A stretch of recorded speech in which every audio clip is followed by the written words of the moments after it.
He tried to change it out.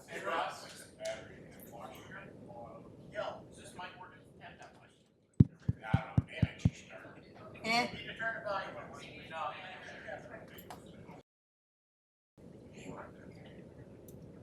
do you turn the volume up? He just tried to change it out. Oh.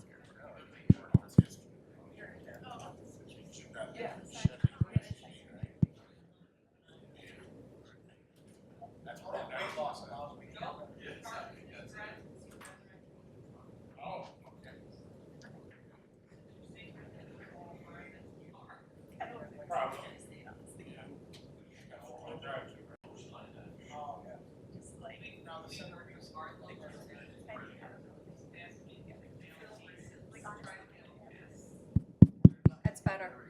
Okay. Calling the June 8th general government meeting to order. Can you guys hear this down there? Maybe it's your voice. Can you hear me now? Yes.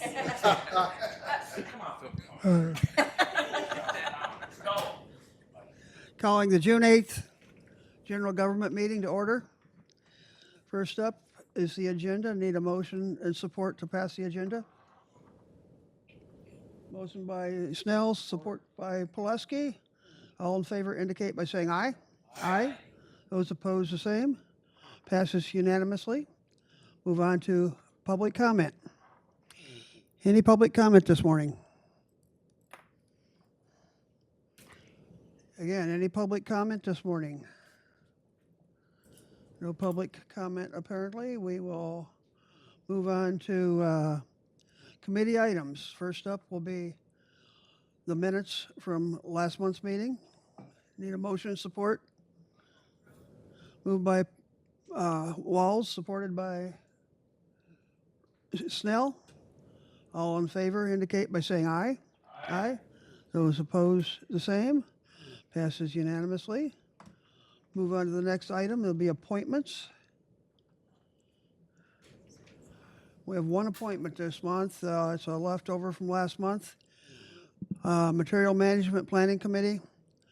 This is specifically reserved for a elected official of a city or village.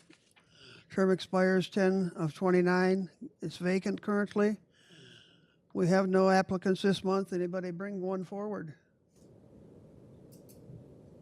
We will re-advertise for next month. Moving on.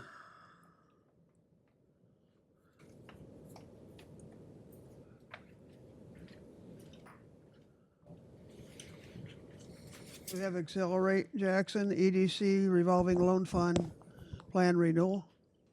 Hi, good morning. My name is Marcia Gaborowski. I'm with Accelerate Jackson County. I have Ron Ellison, who is the chair of the EDC board. Accelerate Jackson, we are staff to the Jackson County Economic Development Council Board. And in 1984, the EDA provided funding for the EDC to start managing a revolving loan fund to support business expansion and growth in Jackson County. The RLF program is is guided by our RLF strategy document, which is updated every 2 years, which coincides with the data from SEDS reports on economic development strategy for Jackson County. So what we have before you today is the review and approval of the 2026 update to the RLF strategy. This is something that started in 2025, and the EDC and Accelerate Jackson staff took a few extra months to do a little bit more research to help modernize the program a little bit, making it a little bit more accessible. One thing that happened about 8 years ago was these funds were pretty under, I wouldn't say strict guidance, but we did have to follow a lot of federal regulations. They were defederalized. And so this strategy does reflect some of the flexibilities that we previously weren't able to do and are able to look at loans and projects a little bit differently today. So that is a little bit of a background and help answer any questions. Happy to answer any questions. Any questions, board? Any questions, board? If there are no questions, I need a motion and support to approve and adopt this Jackson County Economic Development Plan for 2026. Motion by Snell, supported by Willis. All in favor indicate by saying aye. Aye. Those opposed? Passes unanimously. Thank you. Thank you.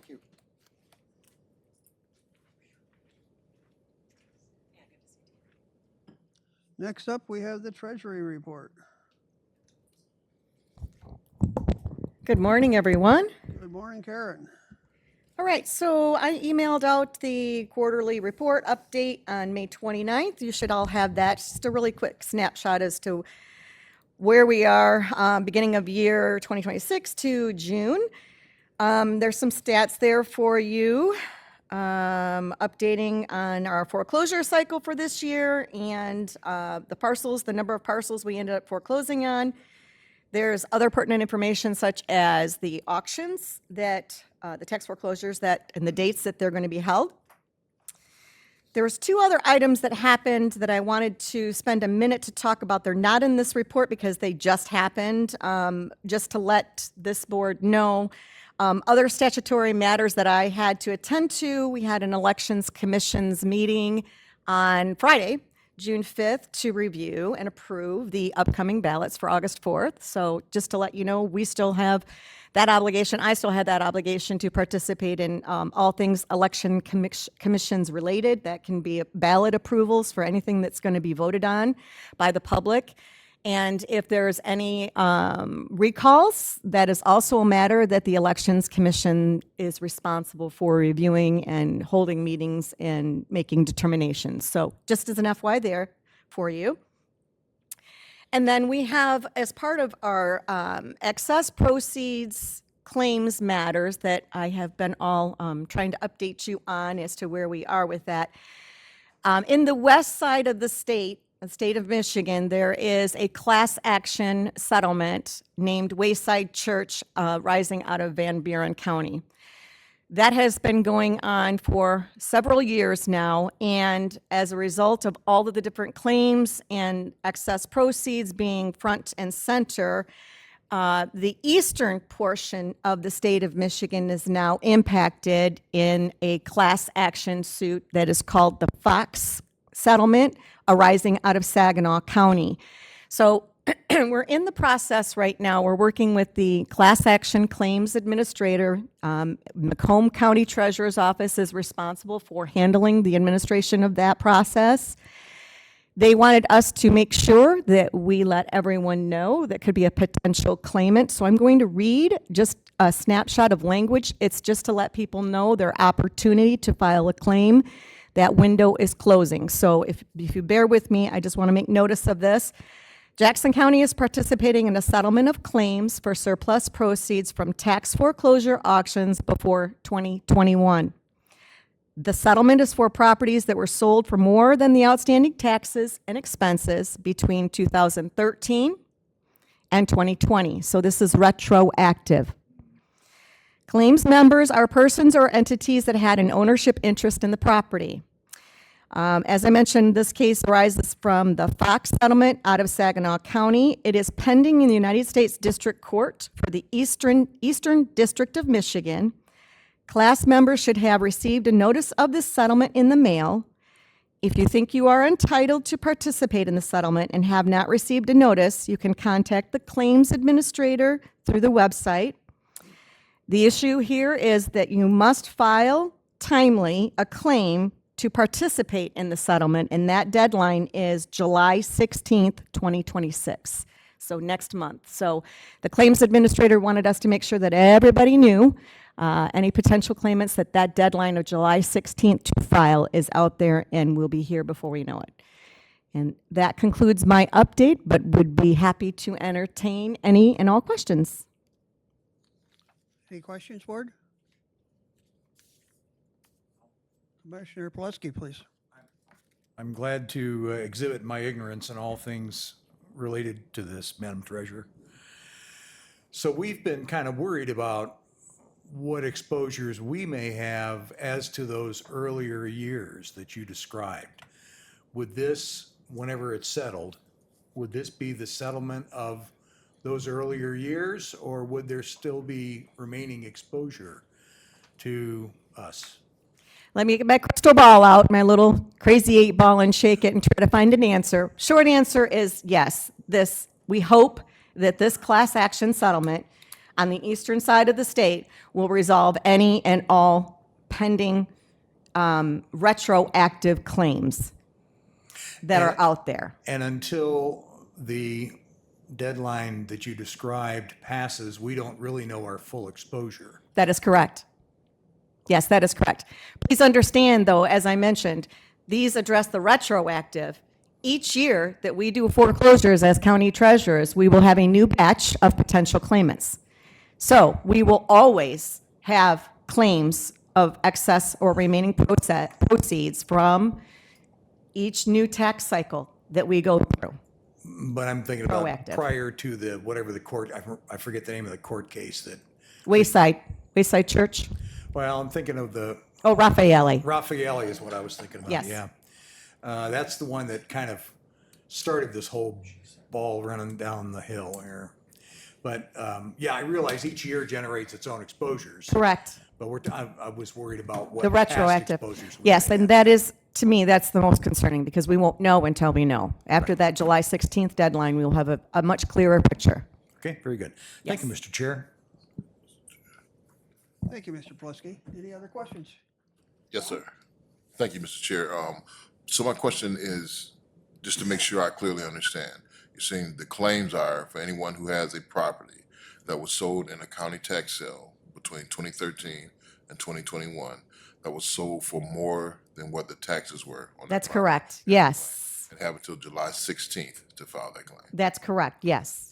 Yep. And if they have any questions, I would recommend reaching out to, I think if you type in Fox Class Action Settlement, it'll lead you right to Macomb County Treasurer's Office. They're the class action administrator handling those cases. Thank you. You're Thank you, welcome. Mr. Chair.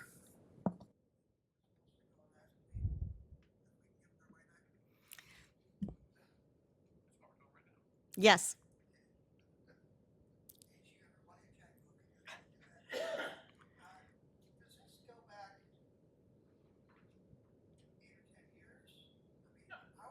Catch up. The hope is by having these class action settlements that we will resolve that issue of anything pending. And it goes back as far as 2013. Okay, then this auction this summer. will Is be- forward, going forward. Yes, okay. Yeah, this one here, 2013, that's as far back as it goes. Isn't it? That is correct, yes. But we never know what's going to happen in litigation. So, It'll be good to have behind us. yes, indeed. Any other questions for Karen? If not, I need a motion and support to receive. We have a motion by Pulaski, supported by Willis. All in favor indicate by saying aye. Aye. Those opposed, passes unanimously. Thank you, Karen. Thank you.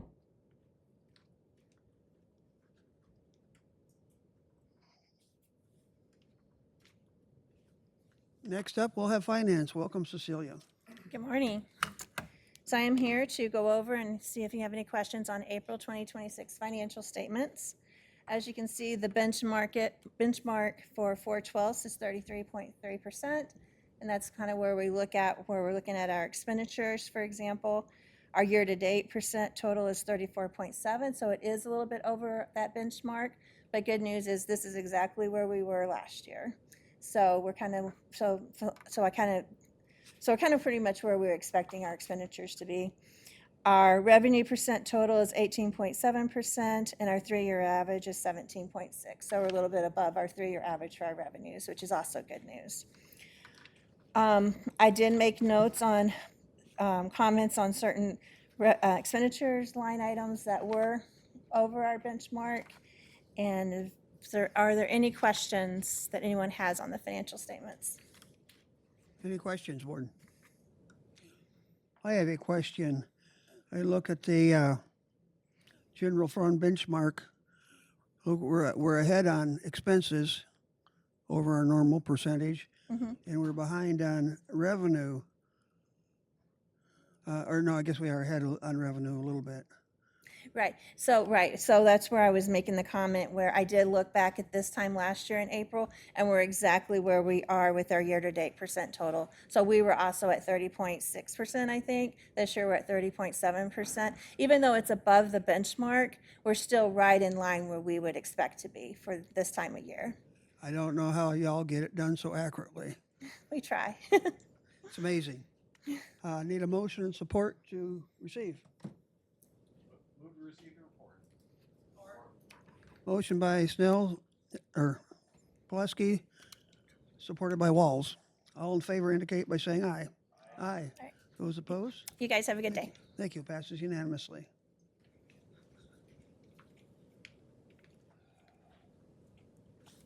Next up, item F, Parks. Welcome, Kyle. Thank you. Good morning. First item I have is for some parking lot improvements for Townsend Beaman County Park at Vandercook Lake.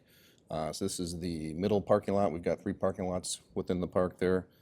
We've made some improvements to the one at the kayak rental building in the past. This is the middle one, which is right where our upcoming dog park will be. So we put this out to bid. We got some pretty good results, actually, six different bids, and we're recommending the low bid of $46,000 from Thompson Asphalt Services.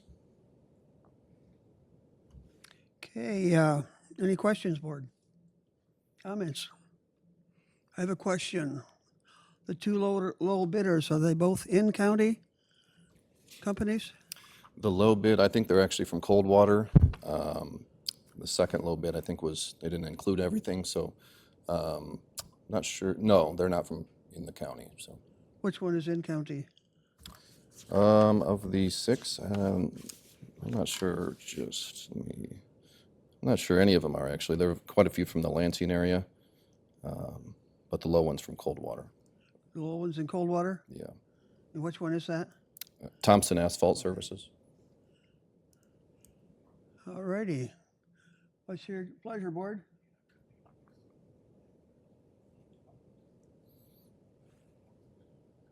Move to adopt the staff recommendation with respect to Thompson Asphalt Products. We have a motion and support to designate the contract to Thompson Asphalt Products. Motion Pulaski, supported by Snell. All in favor indicate by saying aye. Aye. Those opposed, the same. Passes unanimously. Next up. All right, the second one here is a mural for Grow Jackson. So we've got a policy called Art in Public Places where I think we've really only used it for the sculptures on the Falling Waters Trail, where basically any type of public art within our park system or within the county is approved first by the park board. They fill out this art display proposal form, and ultimately it goes to the county board. So Grow Jackson, who we entered into a lease within the last few months to operate a farmer's market at the Armory, they're proposing this on the north side of the building, kind of facing North Street, but basically their logo for their food hub that will open in July or August. So it is a local artist, I'll mention that. Okay. Question, board? Any question? Okay, need a motion and support? Motion to support by Walls. Do I have a second? Seconded by Pulaski, or Snell. All in favor indicate by saying aye. Aye. Aye. Those opposed, the same. Passes unanimously. Now we're going on to your semi-annual report. Yes, so some highlights from the Parks Department over the last 6 months or so. May is when a lot of our facilities come back to life for the summer. So Swains Lake and Pleasant Lake County Parks, both campgrounds opened for the season Memorial Day weekend on Friday, May 22nd. And then the Cascades also opened that weekend as well. We've got our full entertainment schedules on our website now, or at the link here in the report for Wednesday nights at the Cascades, our family nights, and then Saturday nights at the Rotary Band Shell. So we've got free concerts there all Saturday, or each Saturday all throughout the summer. This was the first year that the Cascades, the Sparks Museum, participated in the Jackson County Free Museum Day, so that was good to get some exposure for the Cascades.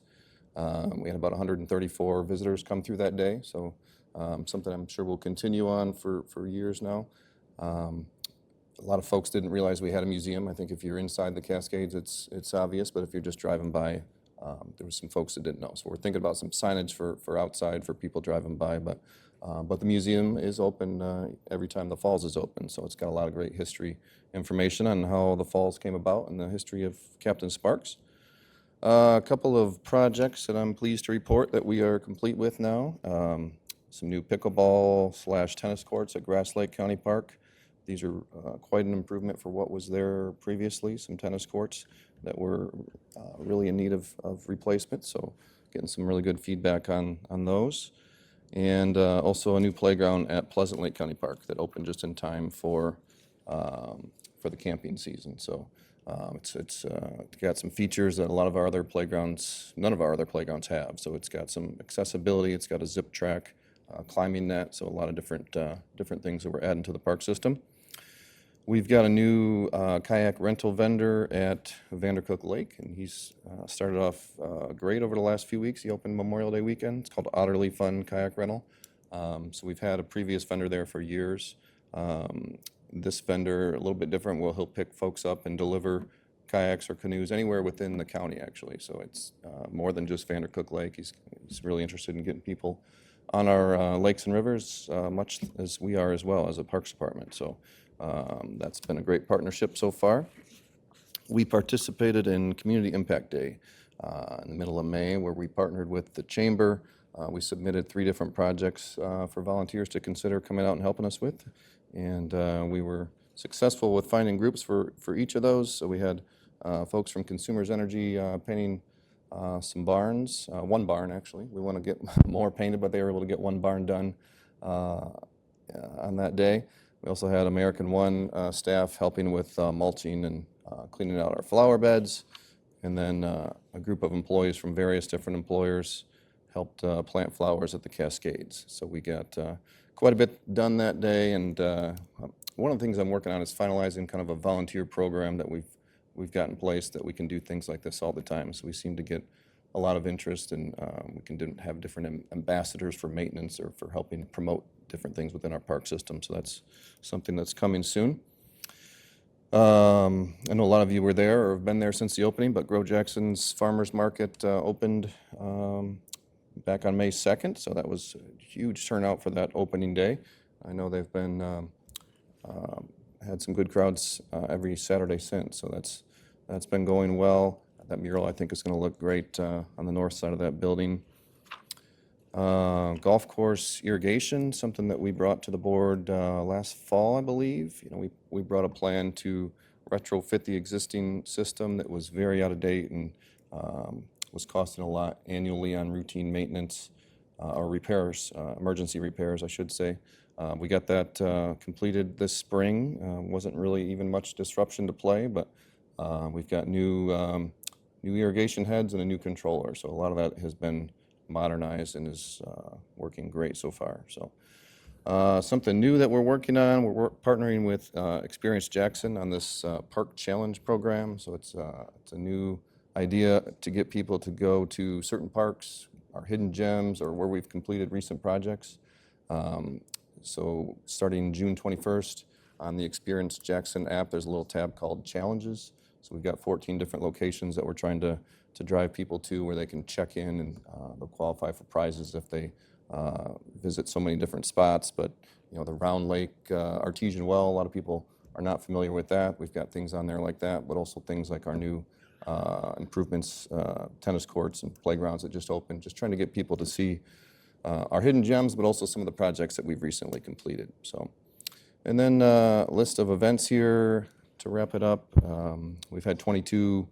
These are just the public events since January at the American One Event Center. Wanted to introduce J.C. Hutchins too in the back. She's our Parks events manager. All these different events start with her. Start with a tour a lot of emails back and forth on coordinating the details.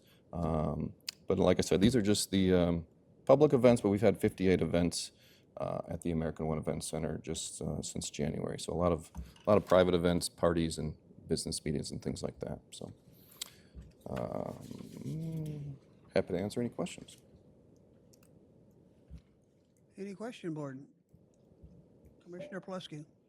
Thank you, Mr. Chair. I just want to make you aware that First Methodist Church does a back-to-school blast in late July, and they've, without exception, had great cooperation with your staff. So thanks for working well with our community groups. Thank you, Jason. Any further questions, comments? Kyle, the parks have come a long way. We got something I think we can really be proud of. And that playground out at Pleasant Lake, I knew there's a reason why I didn't try to grow up. That looked like that'd be fun. Yeah. Thank you. Thank you. Need a motion and support to receive? Motion by Pulaski, support by Willis. All in favor indicate by saying aye. Aye. Those opposed, passes unanimously. We move on. Move on now to other business. Need a motion and support to pay the claims?